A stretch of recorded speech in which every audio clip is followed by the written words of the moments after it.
मैंने मुलाकात करने गए थे, इसलिए मुलाकात हुई। मैंने पहले अपॉइंटमेंट मांगे थे और अपॉइंटमेंट के मुताबिक मैं मुलाकात की। और मुलाकात करने की वजह यह है कि हमारे बंगाल के प्रवासी मजदूरों सारे हिंदुस्तान में फैले हुए हैं और हिंदुस्तान के बहुत सारे ऐसे सूबे हैं जहां उन लोगों पे काफी अत्याचार हो रहे हैं, अमानविक तरीके से उनसे बर्ताव किया जा रहे हैं। और यही नहीं, अब ओडिशा में कुछ दिन पहले हमारे डिस्ट्रिक्ट मुर्शिदाबाद की एक प्रवासी मजदूर जुएल शेख, उनको पीट पीट कर मौत की घाट उतारे गए हैं और वो भी उड़ीसा की संबलपुर डिस्ट्रिक्ट में।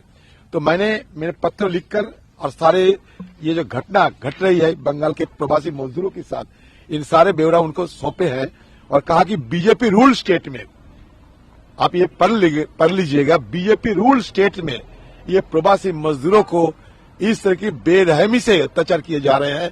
आप इसको रोकथाम करने के लिए कुछ कीजिए, क्योंकि आप देश की प्रधानमंत्री है।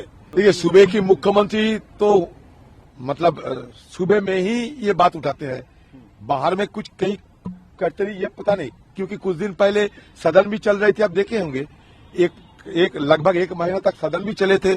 उस समय भी ये प्रवासी मजदूरों के बारे में ज्यादा कुछ तो नहीं बोले गए।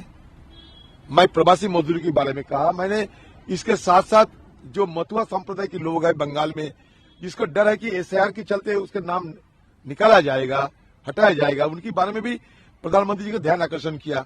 मैंने कहा कि सारे ये बांग्लादेश से डर के मारे भाग के आ गए थे ये हमारे देश में। हो सकता किसी के पास सही सलामत सारे दस्तावेज ना हुआ होंगे, लेकिन इसके ऊपर थोड़ा रहमी से विचार करना चाहिए। ये लोग डरे हुए हैं, शंका में फंसे हुए हैं, क्योंकि इनके नाम एसआईआर सूची से निकाले जा रहे हैं। इसमें ये लोग बड़े शंकित है, बड़े चिंतित है, बड़े ये लोग घबराए हुए हैं।